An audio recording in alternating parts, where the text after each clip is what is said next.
সেদিন ভার্সিটি থেকে বাসায় ফিরছিলাম, হঠাৎ পিছন থেকে একটা মেয়েলি কণ্ঠ আমার নাম ধরে ডাকলো। ভাবলাম অন্য কাউকে ডাকছে, তাই সাড়া দিলাম না। 2 পা এগোতেই মেয়েটার সামনে এসে দাঁড়ালো। খুব সুন্দর, কিন্তু আমি তাকে চিনি না, তবুও সে আমাকে নাম ধরে চিনে। আমি জিজ্ঞেস করলাম, কিভাবে আমাকে চেনেন? সে বলল, চিনি, কিন্তু বলবো না। কথাটা শুনে মাথা ঘুরে গেল। রাত ঠিক 12টায় অচেনা নাম্বার থেকে ফোন। বিরক্ত হয়ে ধরলাম।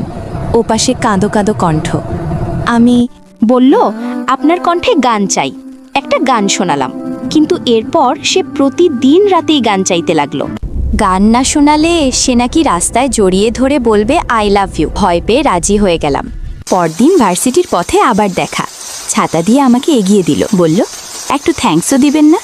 রাত 12টা বাজলো, ফোন আসলো না। মেসেঞ্জারে ঢুকে দেখি তার আইডি কালো, ফোনও বন্ধ। প্রতিদিন সেই জায়গায় দাঁড়িয়ে থাকি, কিন্তু সে আর আসে না।